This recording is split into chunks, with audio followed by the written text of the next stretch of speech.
Brenda Sanders is a vegan food justice activist in Baltimore City who co-founded Thrive Baltimore, a community resource center that offers classes, workshops, cooking demos, and other programming that supports people in living a healthier and more sustainable lifestyle. She is also Executive Director of Afro Vegan Society, a nonprofit organization that provides resources to people in marginalized communities to assist them in transitioning to veganism. Really important work. Co-creator of Vegan Soul Fest, an annual festival that celebrates culture in all aspects of vegan living, and co-owner of The Greener Kitchen, a vegan deli and food distributor that produces plant-based foods that are both affordable and accessible. Welcome, Brenda.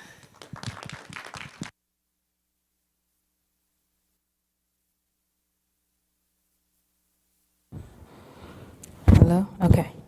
All right, so that was probably only about 50% of the things that I do, but I didn't want to brag. So, okay, so I'm going to just jump right in to my presentation so that if anybody has any questions, I will make sure that there's time for that. I usually don't do this, and I hate when other people do it, but is there any way that the folks way in the back could move up closer? It really is, it's about my ego and just me feeling like this is like a really empty room. And I get it because I organize Vegan Soul Fest every year, and it's really difficult to sort of logistically figure out how to get people to do what you want them to do. So we've tried all kinds of, this was our 7th year doing the festival. And we've tried all different kinds of ways of arranging things to try to get folks to sort of flow into the places we wanted them to flow. And you just don't flow is what happens. You do what you want. If you don't mind, I'm going to go downstairs and make an announcement. Sure. It's the final talk of the day. Okay, sure. All right, so making the case for vegan food justice. Before I get started, can you just raise your hand if you're already a vegan? Oh man, that's everybody. I mean, great. That's awesome. That's amazing. But like half of this is going to be preaching to the choir, so I just won't say that stuff. Yeah, but is anybody in here also what they would consider to be like an activist? Okay, so about half. And so there's a lot of stuff in here that could be helpful either for folks who are looking for ways to get into activism, looking for ways to expand their activism, looking for ways to sort of see activism in a different way, and also just, learn about something new that you hadn't learned before. So here we go. Again, Brenda Sanders. I do vegan food justice work in Baltimore City. So food justice work is what it is, but I call my work vegan food justice work because it's food justice work through a vegan lens, which is completely not common in the food justice arena. It's all about access to food. It's not necessarily about, it's any kind of food, right? So I oftentimes find myself in rooms with people who are trying to pass ordinances to have backyard chickens, for people to be able to slaughter goats in their backyards. Definitely, like a lot of people want to bring beekeeping and like all these different things. And so I'm kind of the standout person who annoys everybody, because I'm like, excuse me, and they're like, oh, here she goes, but I'm always trying to bring like the vegan perspective into the room, because otherwise it would not be in the room. And these are folks who are doing work on a policy level, so the stuff they want actually gets done, whereas a lot of times the activism that vegans find themselves doing, it's not having the impact that we want it to have.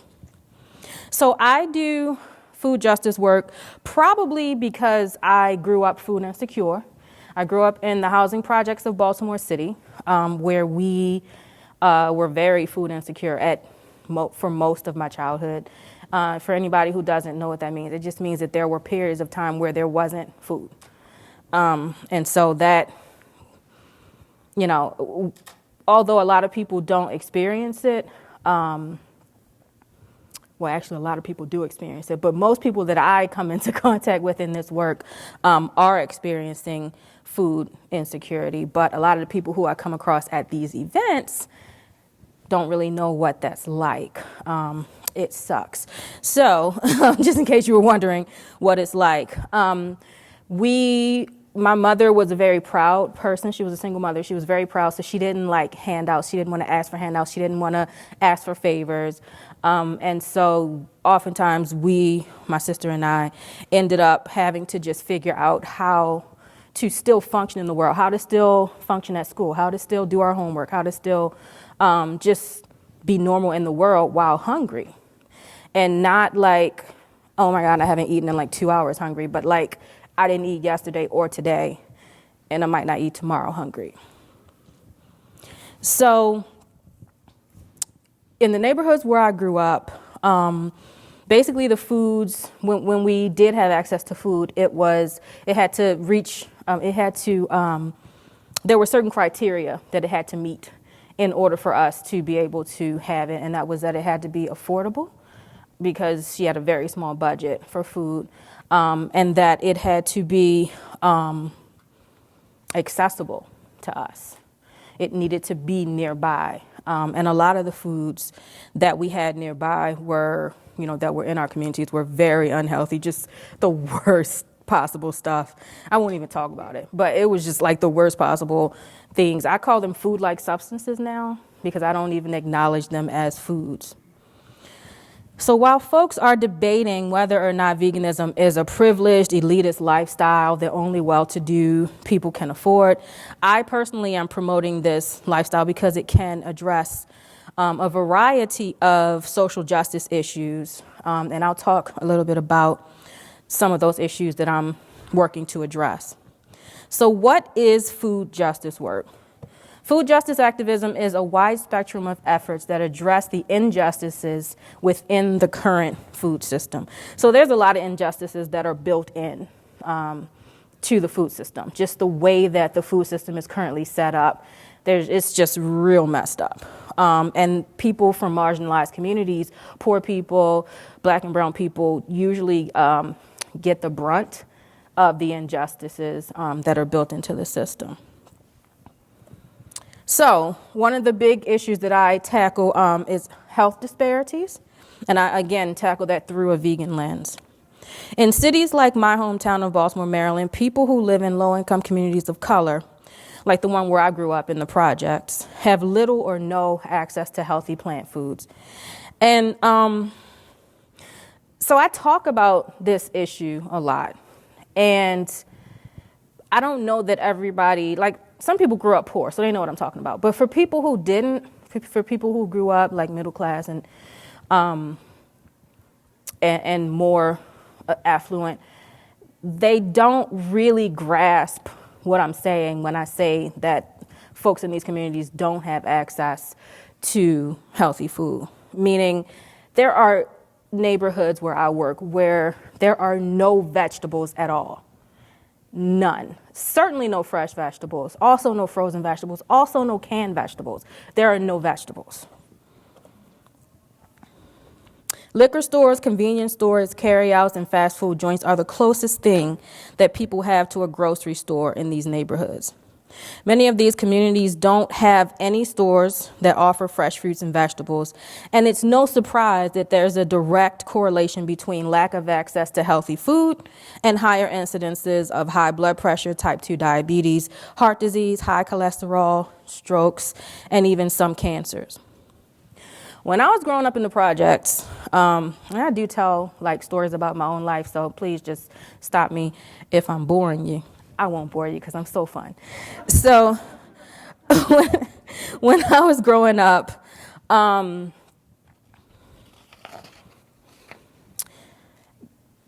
basically there were such high instances of these different diet-related diseases that it just became normalized. And so this is the way it went when I was growing up. This is just what I thought was normal. Around 40 is when you get high blood pressure. You just get it because you're 40. Around 50 is when you get diabetes and probably have your first heart attack. And then sometime around 60, you have open heart surgery, and you probably lose a limb, like a foot, to the diabetes that you've had for 10 years. Oh, no. Okay, let's try to get through this. Okay, so, all right. Preaching to the choir. All right.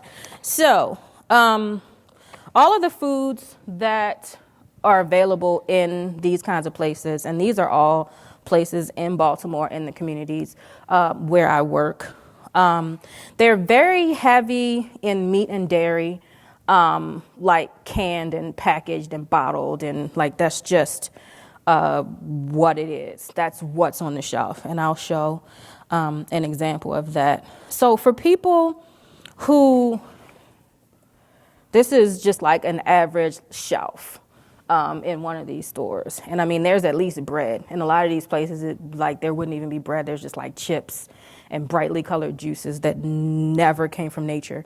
So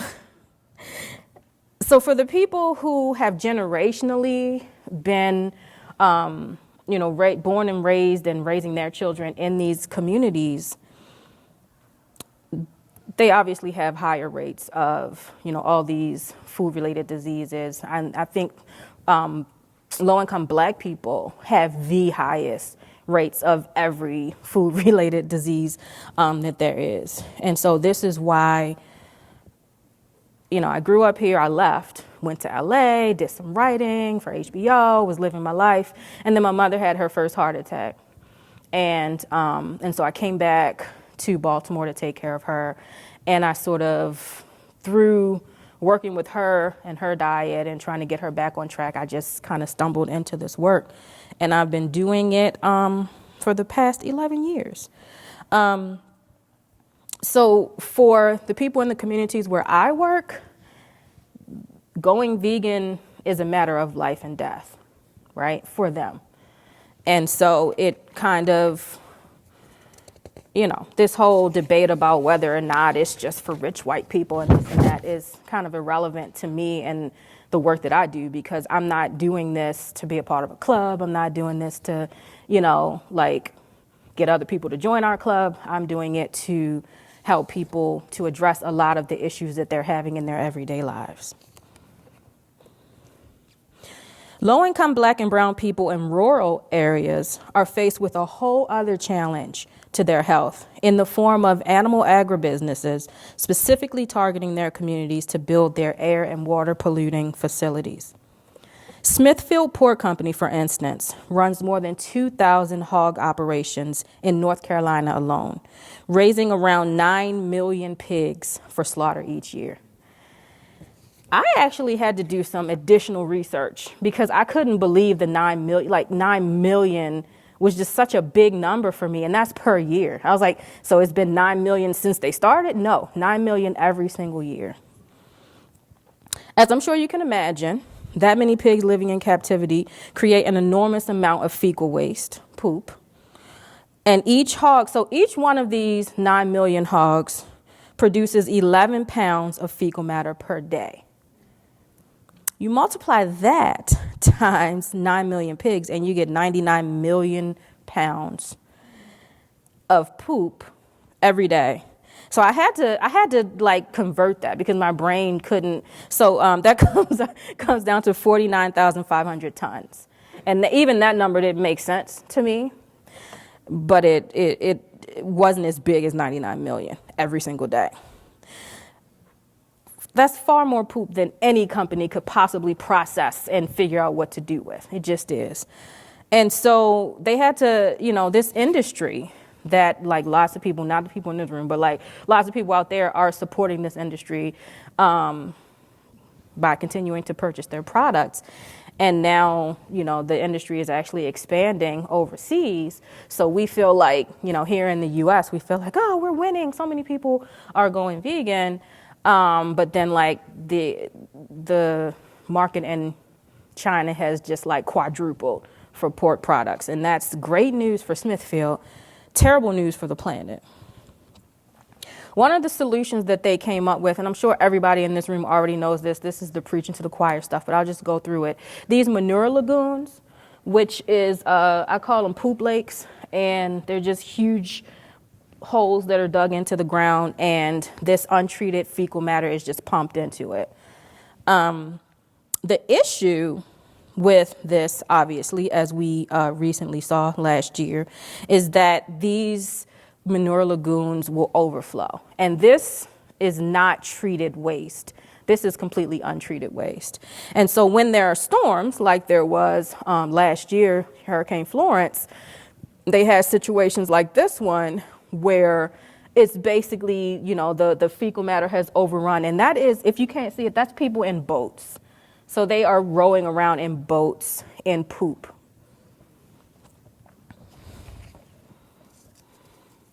But even that's not enough. That even these huge, sometimes town-sized lakes that they're pumping this fecal matter into is not enough space to contain that much poop. And so they had to get creative and think of other ways to get rid of this fecal matter. Somebody came up with the great idea to just spray this raw sewage into fields around the facilities, which, we're thinking like, hey, it's just fertilizer. That's a great idea. Like, why didn't I think of that? The problem here is that the untreated fecal matter becomes airborne, as it does when the wind blows. And this basically airborne poop blows into the communities that are surrounding these 2,000 facilities around North Carolina. And believe it or not, I know everybody in here really believes that corporations look out for our best interests and are so honest and upstanding. But these companies specifically target low-income Black and brown rural communities because they know that these folks are less likely to protest. They're less likely to stop the construction of these facilities. They're less likely to be quite as informed about, the environmental aspects and stuff because they're working and they have all these jobs and responsibilities and just basically trying to live from day to day. And so, whereas if they were to try to put these facilities into more affluent rural communities, they wouldn't be able to. It's not just the pork industry that is doing this. The beef industry, the dairy industry, egg and chicken farming, all of these industries specifically target communities of color. In communities like the San Joaquin Valley in California, where 20% of America's milk is produced, environmentalists say residents are paying the price for our country's taste for dairy milk, cheese, yogurt, and ice cream. Not only does this area in California have tainted water, from the fecal waste runoff that's going into their water supply, but the American Lung Association says that this region suffers from America's highest levels of tiny airborne pollution particles, which are linked to ailments such as respiratory disease, heart attacks, and strokes. San Joaquin just happens to coincidentally be 80.3% Latino. I would like to reiterate that when we purchase dairy products and any products that contain dairy, we're basically saying that we're okay with these corporations polluting these communities. And not only that, we, not us, but them, they are paying to have that done. Another big issue, and recently, at least on social media, there was this whole big dust up about the Amazon rainforest, because I think that some information came out of the rainforest that I guess made it to social media. I've been speaking on these issues since 2011, but whatever. I'm not bitter. So the displacement of indigenous peoples. Come travel with me now to the beautiful, majestic Amazon rainforest. which is becoming less and less beautiful and majestic, literally by the second. Large-scale cattle ranching operations are clearing an estimated 160,000 acres of rainforest every day. And it died. I do. Just hold up. Thank you. Is there some place now?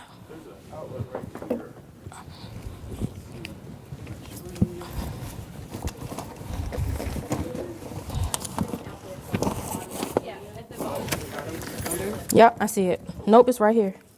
It's right here. Yep. Should have done this before. Sorry. Just figured you needed a break from all that terrible stuff I just talked about. All right. Okay.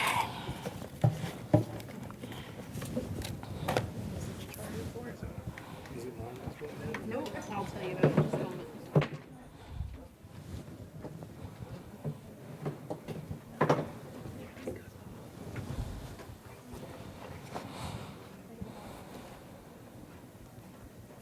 Just Mama will be right back up and running.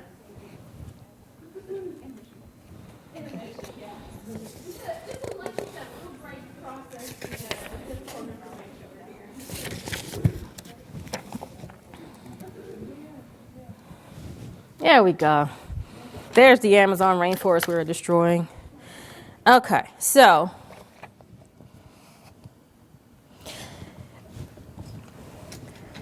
that's 62.4 million acres every single day that are being destroyed in order to graze cattle and to grow cattle feed, which is usually soy and corn.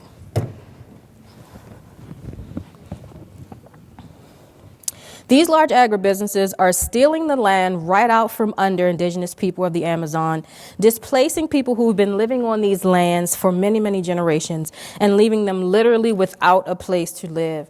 This is one of the areas in the Colombian rainforest that they've done the slash and burn. So basically they just come in and just burn everything to get the land ready to be plowed over. So that they can make cattle grazing or animal feed growing land. In the worst human rights violations, these large-scale agribusinesses are actually hiring paramilitary groups to go into these remote villages and force people off their land at gunpoint. In the Urubá region of Colombia, for instance, it's estimated that 6 million people have been forcibly displaced by cattle ranchers and agro-industrial companies that have taken over their lands. So basically, the beef that is produced on this land is not going to the regions where it's actually being where the animals are being raised and slaughtered. It's actually being sent to the West.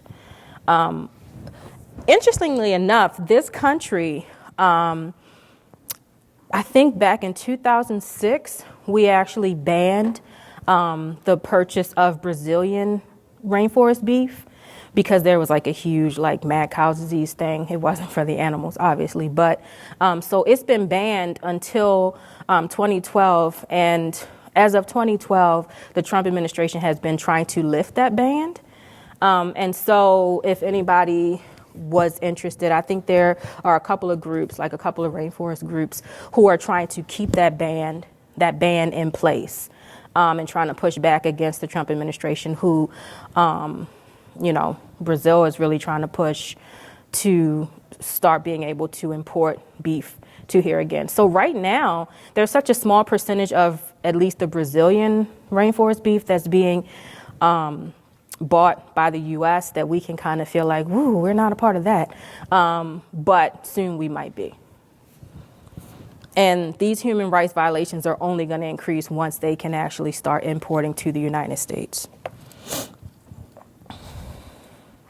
And it's all for this. It's also that they can build these massive feedlots for, the cows and these plantations to grow the soybeans and the corn that is mostly used to feed these cows to fatten them up, to make them ready to be slaughtered and sold back to the West.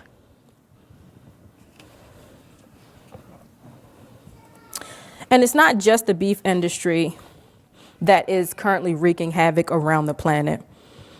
Industrial chicken and pork operations are currently polluting the water sources to rural villages in Mexico, India, the Philippines, and some other parts of Asia. People who live in these regions where animal farming operations are dumping waste into the waterways, this is actual waste that's being dumped into the waterways. The top one is in India and the bottom one is in the Philippines.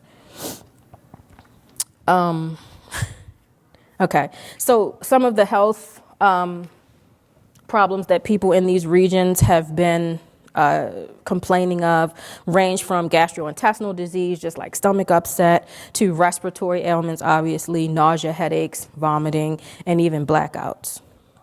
Again, these industries do not care. They don't care about the health of these people. They don't care that they're wrecking, parts of the world that these people have just been living in for multiple generations, and forcing them to either have to flee or just to get sick and die for money. Taking a stand against these injustices by no longer supporting these industries is one way to push back against these companies and declare that we will no longer give monetary support for these actions, which is just one of many, many, many reasons to transition away from the animal-based food system. So this is a room full of like a lot of vegans. So this next part, I just want you to just calm down and just, bear with me. Just bear with me for a second. And I want to say, before I go into the human rights injustices that are built into the slaughterhouse industry, that I've been vegan for 23 years, and I find the entire animal-based food system to be a violent, exploitative, unjust system that is just built on misery and pain and violence, right? I don't support any part of it. I go out of my way to not support any part of it, and I don't make excuses for it. In fact, I've dedicated my whole life to dismantling it and creating a plant-based food system to replace it. And thank you. And I'll talk more about that. Thank you. A little bit more. Thank you. All right. So I include slaughterhouse workers in my talks because the animal slaughter industry has historically depended on workers at the lowest rungs of the economic ladder to do this work. First, it was poor white people, and then after segregation and black people could work, it was poor black people replaced the poor white people as the workers, and now the workers are predominantly undocumented workers for obvious reasons. There's a reason that this violent and cruel industry has to rely on the most disenfranchised workers to do this work. I'm going to read directly from the Food Empowerment Project website. Anybody in here heard of Food Empowerment Project? Yes. If you haven't, go to foodispower.com. Food Empowerment Project is just this amazing organization that, it's a vegan organization, but they just get it about how all these forms of oppression are connected and how they basically go back to the devaluing of life. So every kind of oppression you can think of goes back to a dominant group not valuing the lives of a less dominant group and then imposing their personal domination on that group. Food Empowerment Project gets it, and they work on a full range of campaigns and projects, and the website is just chock full of information, on anything that you could ever want, and they got some really good Mexican recipes on there. So, you gotta check them out. So I'm going to read directly from their website. A variety. This is health and safety hazards. A variety of U.S. and international labor laws are designed to guarantee workers a safe and healthy work environment free from known hazards. However, slaughterhouse and meat processing workers labor each day in conditions that predictable risks, despite the fact that employees are aware of safer alternatives. Those safer alternatives would require that they actually, spend some money on safer alternatives, which they're not really inclined to do. Consequently, many of the injuries and deaths that workers suffer are preventable. So line speeds. This is a chicken processing machine. It was really hard to find one that didn't have the chickens on it, but you're welcome. I did not want to subject people to that. The single largest contributing factor to worker industry is the speed at which the animals are killed and processed. In an industry where profit margins are slim and volume is everything, workers are endlessly pressured to kill more animals in less time. Rather than regulate line speeds for the interest of worker safety, line speed is limited only by federal sanitation laws. So, how much blood can be on the floor or, whatever. Most facilities operate 24 hours a day, 7 days a week, killing and processing hundreds or thousands, depending on how big the facility is, of animals each hour. As one worker stated, the line is so fast there's no time to sharpen the knife. The knife gets dull and you have to cut harder. That's when it really starts to hurt, and that's when you get cut. Quality of life. Psychologists are becoming increasingly interested in exploring the psychological effects of working in a slaughterhouse. Workers who are responsible for killing animals routinely observe animals being cut and dismembered while still conscious, as well as being skinned and boiled alive. Hour after hour, day after day, the workers interact with countless animals in various states of fear and pain. Sorry, this is really upsetting to me. A former kill floor manager gave the following account. He says, the worst thing, worse than the physical danger, is the emotional toll. Pigs down on the kill floor have come up and nuzzled me like a puppy. 2 minutes later, I had to kill them, beat them to death with a pipe. I can't allow myself to care. And just in case there are people in this room, probably not, because y'all are all beautiful, amazing people, who think that slaughterhouse workers are just evil people who love to hurt animals, you should know two things. One is that slaughterhouse workers have one of the highest rates of suicide of any industry. And this industry has a 100% turnover rate, meaning that the vast majority of people who are brought in to work in these facilities quit before their shift even ends because they just can't stand to do it. Whew, okay. So, after all that heavy stuff, I would like to, first of all, a lot of times when I do these kind of hard talks, and I do easy talks too, I do why vegan is great, but that's not what this is. But a lot of times it's just people start to slump and their shoulders get, really slouched, and it's just everything is so bad and it's awful, and, why are we even here? The first thing I like to say is that it's not our fault. And there's activists in the room, so I know the weight of the guilt that we carry around because, I've been vegan for 23 years, so it's sort of I don't know, I've done a lot of atonement for all of this, but I'll never feel better about my own participation in these industries. But I think that even once we start to get active and we say okay, I'm doing something, I am being a part of the solution, then we sort of turn all that anger and negativity on those around us. It's not their fault either. Even if your friends or former friends and family members, people at your job, even if they're still participating, which most of them probably are, they didn't make this. They didn't build this. In the words of the eminent sage and wise man Tupac Shakur, I was given this world, I didn't make it, right? So it's not our fault that things are the way that they are. And all is not lost. So I want to, first of all, say that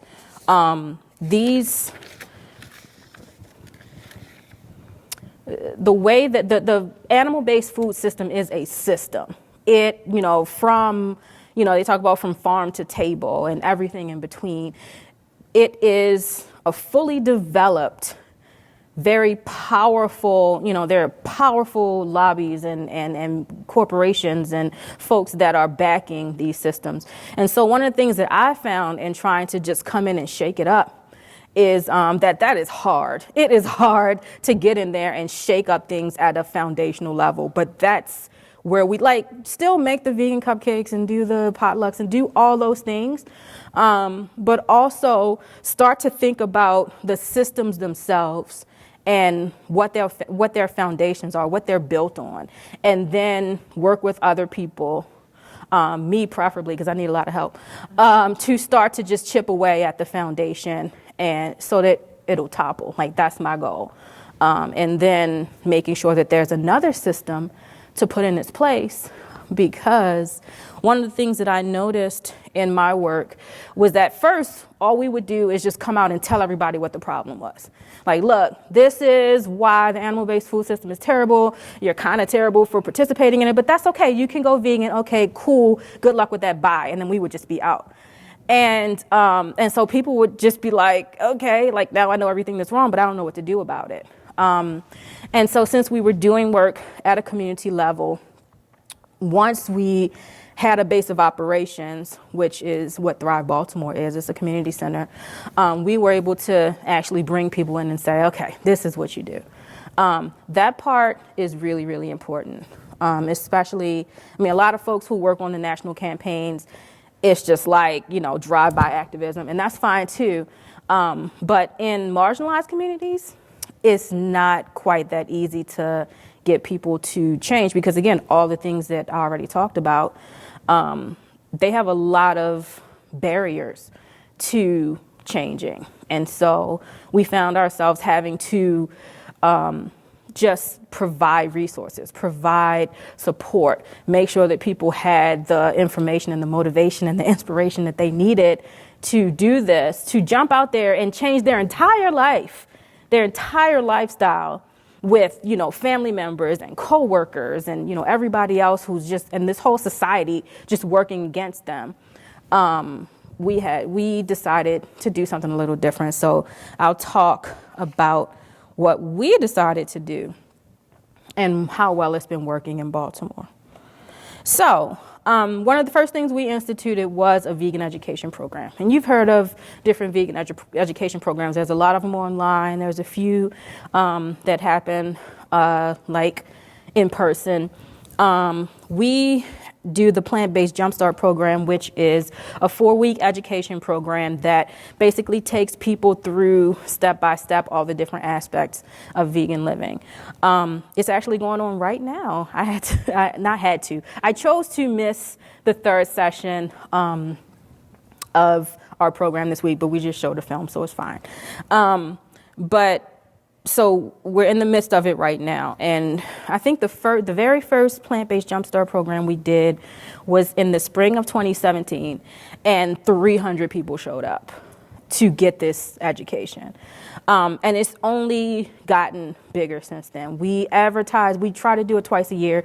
We advertise for it and have a process where people have to register so that we can steal their information and bug them later. And that we were getting so many signups that it was terrifying. It was like, will we even have enough space for all these people? So I say all that to say that a lot of times we think that, certain communities don't have the interest or, don't care enough or whatever. And what I've actually found that it is that the information isn't being provided. And so they just don't know that there's this whole other alternative. And so with the plant-based Jumpstart program, we go from the first week having this massive cooking demo with all this delicious food, and just to kind of calm people down and say, look, you're not gonna have to eat carrots every day, all day, because they really think that. And, that you can still have this delicious food. It'll still be great. The second week, we do a nutrition workshop where we bring in either a registered dietitian, or when we're lucky, we can bring in a doctor, just folks who are doing plant-based work. So we bring them in, they do some kind of lecture and assure everybody that they are not going to kill over and die of protein deficiency. After that, we do some kind of like environmental film, something that sort of makes the connection between veganism and environmentalism. If we can get a speaker to come in, we'll do that. And then the final week is when I do my talk that is much like this one, and you know, people cry and it's terrible. But then after that, you know, we do like kind of a big party, and you know, we congratulate everybody for making it through the program, and so it's just a really good time. We also, at the end of the year, do an event called the Vegan Cooking Demo Extravaganza, where, you know, I just contact vegan chefs and caterers and restaurateurs from the Baltimore area, metropolitan area, to come in and just do a cooking demo, like something interesting, you know, vegan seafood or barbecue or, you know, smoothies or how to transition your kids or, you know, whatever. Soul food is always a really popular one. And so this event probably brings out, it's an all-day event. So we start at like 10 a.m. and we end at like 6 p.m. And, you know, people can choose from different demos that they want to go to. And over the course of the whole day, we probably bring on about 1,000 people to this event. So again, much more popular than we ever could have imagined. And it's been an amazing experience for us, and as well as for the people who come out to the event. The World Mac and Cheese Championship, World Vegan Mac and Cheese Championship. It's not an ordinary mac and cheese competition. We've been doing this since 2014, and it got to a point where mac and cheese competitions started popping up in so many other cities that we decided to kind of kick it up a notch. And so we will call around to the contestants that won at the other mac and cheese competitions and bring them out to ours and have them compete against each other. So the next one that we're doing is coming up in February. If you want to take a road trip and taste some of the best mac and cheese you've ever had in your life, vegan or otherwise, come out to this event. It's always really fun. We had about, I think, 3,000 people come out to the last one. Dump Dairy is new. We launched this in June of this year, and we launched it in June because June is National Dairy Month. So the whole theme of it was like, we called it National Anti-Dairy Month. And so, but we still use the National Dairy Month hashtag for social media, so that, you know why. Okay, so that was actually super effective and a lot of fun, because I definitely have an axe to grind with the dairy industry. And then, of course, Vegan Soul Fest, which is a pretty big deal at this point. We had 16,000 people come out, and it's just, we started this one in 2014 as well, and it just gained a momentum and a life of its own. At this point, we couldn't stop this festival if we wanted to. It just is like a runaway freight train. People travel from all over the country now to come here because it's just sort of a great fusion of the best vegan food, first of all, but also like we are able to get the best speakers. Really great speakers. I won't say the best speakers, but really great speakers, chefs to come out and do cooking demos.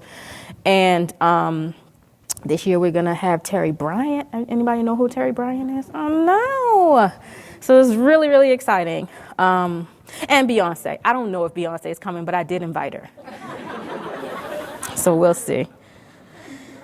So Vegan Soul Fest is an opportunity for people to come out, have a good time, learn a lot, and then also listen to music and just chill. And a lot of our vendors say that the vendors who travel to Vegan Soul Fest say that this is one of their favorite stops on their, festival circuit. So that's always really good to know. And then the Greener Kitchen. Oh, man, what can I say about the Greener Kitchen? It's so much work. It's like nobody told us. We were just kind of like, hey, so we know all these people who make all this delicious vegan food. Why don't we get together with folks and like come up with these recipes and then make them affordable and then put them in the hood. And it was such a great idea on paper. Turns out the restaurant business is hard and it's a lot of work. But we've been really successful in what we've been able to do. We make cheese substitutes that, taste really good and melt, yes. We make vegan meats, we make mayo, so everything we make in-house. And then we make it all extremely affordable. As a matter of fact, I hear stories of people who come in. One of the most touching ones for me was this woman who actually came in. She was from the neighborhood. She came in, and then she just kind of looked around, and then she left.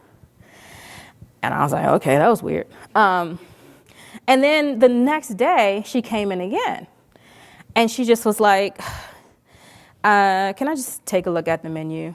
I was like, okay. So I gave her the menu, and she starts looking at it, and she's like looking really surprised. And then she looked up at me, and she had tears in her eyes. And I was like, oh my gosh, what is going on? And then she said to me, I never thought that I would be able to feed my family vegan food. And now looking at what you're doing here, I know that I'll be able to do it. And we've had so many other people come in and say, man, I can bring my family here. I can come and get the products and take them home and cook them. Like, this is sort of a life-changing experience for these folks. And it's been a life-changing experience for me too. And I haven't slept. So this is it. This is what sleep deprivation looks like.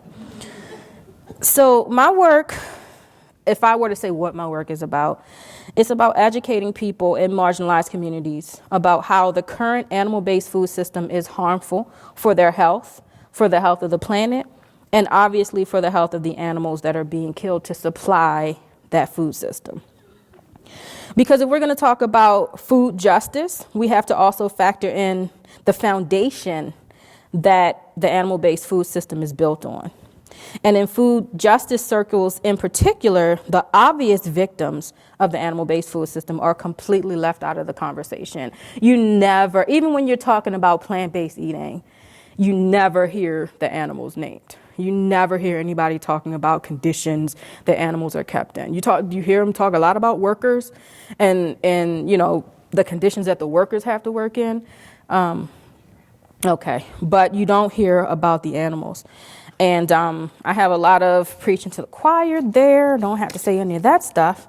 It's time to acknowledge the ethical inconsistency in using the bodies of thinking, feeling, sentient beings to fill our bellies, clothe our bodies, and to be entertainment and test subjects when none of these things is essential to our existence on this planet. It's time for us to seriously reconsider and reject all of these unjust systems and work together to create solutions that are more healthy, more balanced, and more ethical. And hopefully my talk today will inspire folks to be a part of creating that solution. Thank you.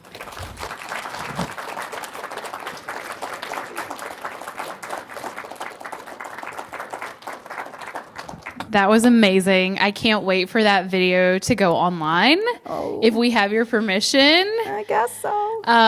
You don't have to give it if you don't want to. We were going to ask, but that was just so inspiring. And I have so many people in my life who I would love to share this message with that only you uniquely can give. So thank you so much for coming and ending this amazing day with us. It was incredible. Thank you. And thank you all for being here. Yeah. So we do have a little bit of time for questions. The fest has officially closed downstairs, but we do have a little bit of time up here if you have any questions that you want to ask or any conversation. Awesome. Here, and then there. Thank you so much. Phenomenal presentation. Thank you. I am a vegan physician in Atlanta, and I see a lot of the health disparities that you're talking about and the diseases that you've talked about, and some that you probably didn't have a chance to address. My question is this. When I talk to patients about plant-based diets, and I try to talk to every single patient about it, I'm speaking from a place of privilege. How do I ask patients, I have to talk to them about health literacy, but how do I, in a culturally sensitive way, find out what someone's food situation is, you know, because I live in fear of the fact that there are times that I'm working with folks that are disenfranchised, and I don't know how to approach them to say, do you have access to food, before we start talking about why you should be eating leafy green veggies and not burgers. Yeah. You have to sidestep it and sort of like do like an end run around it. I don't know sports. I don't even know if that was like an appropriate metaphor. It was probably terrible. But so if there are any resources, pamphlets or booklets or whatever that you could give to them and say something like, I don't know what your food situation is, but, you know, that kind of thing. So that you're not directly asking them, but you're acknowledging that you don't know and that it's important to you, whatever that answer may be, right? So then they don't have the pressure on them to tell you something that may, you know, be embarrassing or whatever, but also you've broached the conversation. You've basically said there are resources. And generally, now that all this information about like food deserts and all this money, nonprofit money has been dumped into addressing that issue, there may be resources right here, probably are resources right here in Atlanta to help folks with that. I know in Baltimore we have church food giveaways, we have community organizations that just like give away produce. Like they get it from the farmers, stuff that they're not going to be able to, won't have the time or the ability to sell. And then they just like give this stuff away. Anybody doing any kind of education would be really helpful as well. All right, we got a question right here, and I think we're going to have time for one more over there, and that'll probably be it. Thank you so much. So for those of us, you acknowledge that most of us are already vegan, so we're doing that part. What can we do? What are one or two things that you could think of that we can do to help with the situations you've described, particularly people who don't have access to food? I always say in those situations, find people who already are working on that issue. Because there are people. It just comes down to, you know, finding out who they are. Because one of the things that you don't want to do is just like kind of bust into, you know, areas and be a problem solver when there are already people who are being problem solvers in that area.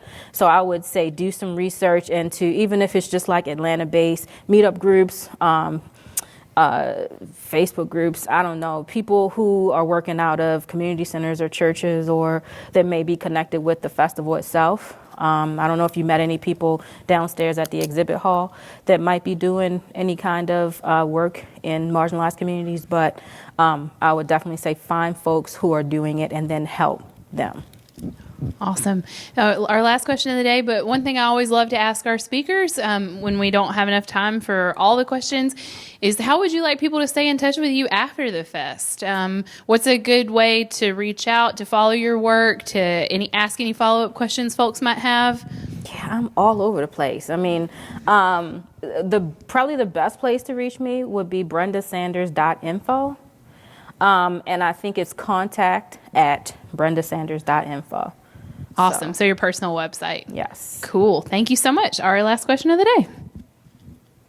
Hi, I just wanted to say thank you again for everything. You're very inspiring, but I don't know if this is a silly question or not, but, you know, I am vegan, and sometimes I am surrounded by people who do have the resources and who can financially afford it and are surrounded by it, but they still, no matter how many times I tell them, like, it's not, you know, like I tell them my experience and like kind of how I went about it, they still don't make an effort. I don't know if it's like what would you suggest doing, like not even worry about those people and like focus on people who align with your interests, but you don't want to like give up on the people who just seem to like not want to make an effort? Because I am definitely surrounded by people who can financially and situationally do it, and they just like really don't seem to get it. And it's like, what do you say to those people, or do you even try? Me? Thank you. No, Thank you. I don't. I do not.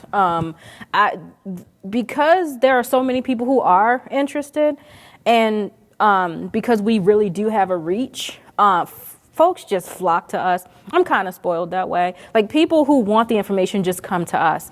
But just in my own personal life, I just set the example. It's going to be really hard for some of you because you're like, hot-blooded and passionate.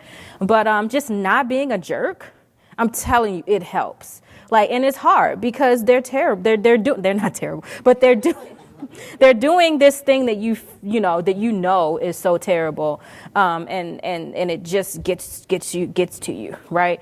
But just showing, I show that this is the best decision I've ever made in my life. I show it, I live it every single day, right? And so I'm just an example, and people can't really argue that because I tell people this is the best thing I've ever done, If I could go back and talk to my teenage self, I would say, yeah, don't even worry about whether or not you're doing the right thing. You are. And I'm so proud of you. So just be, I feel like I'm inspiring this area right here. Just be that example. A lot of people will come around and you'll be like, told you. But also, some people won't. And that sucks. Do you have people in your life who, because you have been vegan for so long, 23 years. Yeah. Do you have people in your life who, maybe years and years, they didn't come around, but eventually they did? I mean, after that first heart attack, yeah, they come knocking on my door. Yeah, and then I've had a lot of people who say who watch me on social media or just have been around me in other social capacities, and they say I never said anything, but it really inspired me, the things you were saying. So I'm finally gonna take that plunge, and I hear that a lot. So. Yeah, that's amazing. You never know. You never know who you're impacting just by living your life and trying to be true to yourself. And showing that love. So thank you so much for the amazing presentation. Thank you.